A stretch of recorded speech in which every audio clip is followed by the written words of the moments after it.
1992 Acura Integra GS-R.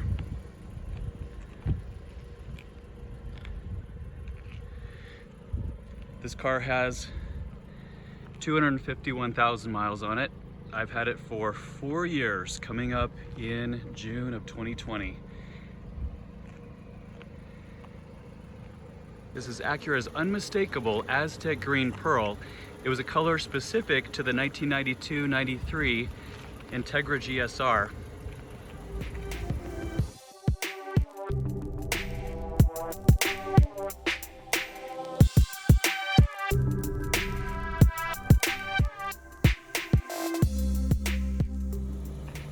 This Integra's history started in the Seattle, Washington area. It was there most of its life until I bought it in 2016.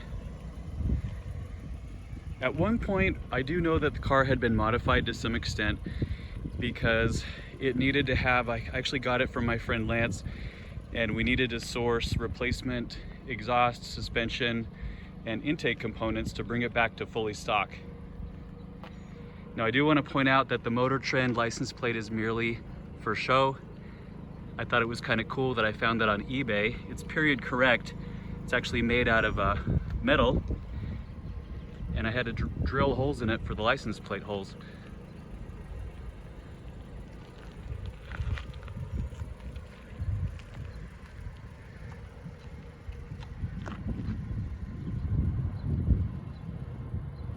Body-wise, this thing is in really good shape for being 28 years old.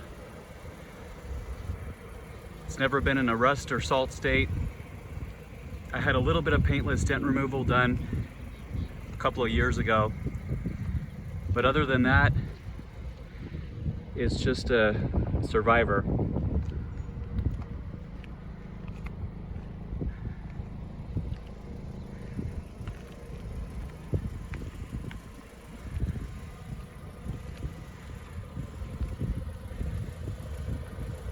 On the interior, remember this car has the automatic seat belts like so many 1990s cars. You do need to buckle the belt portion, of course, after you get in. The driver's seat on this has some wear right here, consistent with the mileage and age. The GS-R fabric was actually specific to this model. It has a little bit of a red thread color in it, if you can kind of see there.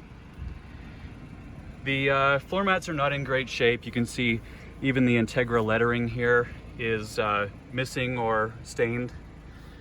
But everything in the cabin is totally stock. The car even at one point had a short shift kit that I had removed and the stock factory height shift knob put back in it.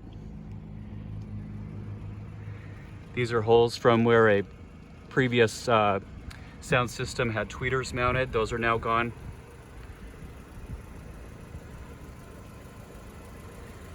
But I've treated this car pretty much the way I've treated all my cars in terms of pretty fastidious attention to detail, even the door jambs and engine bay and other parts that I'll show you. Probably the most important part of this car lies under the hood. Now, the GS-R model specifically was known for its V17 engine. This car still has its original.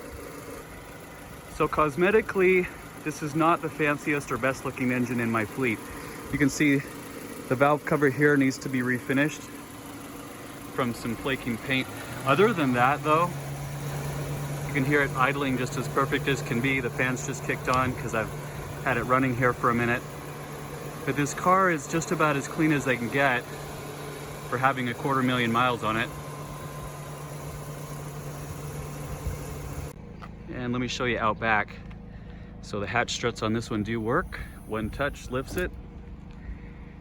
Couple cool swag items I got with this car. So back in 2018, Motor Trend and a group of sponsors actually transported this car for display at Pebble Beach in Monterey. So it was part of the Japanese Automotive Invitational show out there. I do have some original paperwork. This is actually a replica of the original window sticker. This car was $18,000 when it was new. Some cool swag here with the brochure. I believe one of the pictures in here actually has a GS-R in my same color. I'll get to it eventually here. There it is. So I specifically, when I have the car on display in the garage, I usually turn the brochure to this page to show that. This is the car's actual license plate when I'm not rocking a Motor Trend plate. Just because this car does have an 8,000 RPM red line, and it really loves to scream in that upper band of the rev range. I picked up this very rare half hood bra from a friend. Here's some paperwork, just like all the cars that I keep. This car was in a snippet of Automobile Magazine related to this Japanese invitational show. Receipts and paperwork and so on, just like everything else. Copy of the sticker there. Hasn't been a super expensive car to keep on the road. I think the biggest stuff I did, I actually attempted to daily drive this car for a couple years, and I ended up having to redo the entire AC system. So that got a little spendy.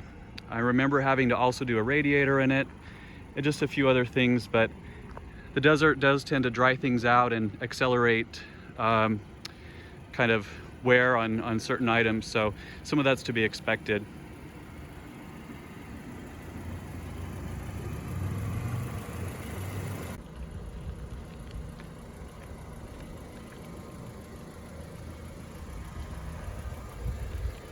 Something I was going to point out up here in front is this car actually at some point had part of the grille slats removed.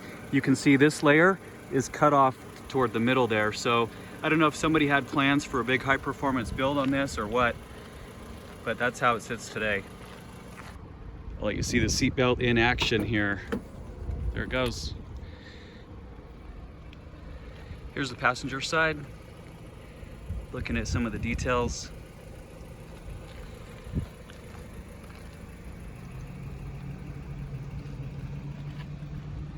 Not a ton of room in this car. It's a 4-seater at best. The back seat does fold down, so you get that hatchback versatility when you need it. I've hauled quite a bit of things in this car, actually. It is a little to be expected that a car with that mileage will have some rock chips up front. This one is no exception. The front end really ought to be redone. The most noteworthy mechanical flaw that remains on this car is the ABS light being illuminated. The ABS pump for this car is discontinued, so unfortunately, unless I can find somebody to rebuild it, that's kind of what I got to look at. But the cabin is very customary Honda Acura 1990s. People say the steering wheel itself looks a bit like a squid, which now you can't unsee that once somebody's mentioned it to you. All the controls and gauges are easily placed. There's my AC button, temperature dial. This has a CD player in it. I believe this unit to be out of a later model Acura. I'm not 100% sure on that. Another funny feature in the glove box, you've got these little intentions of being cup holders, but that wouldn't hold anything unless you're sitting still.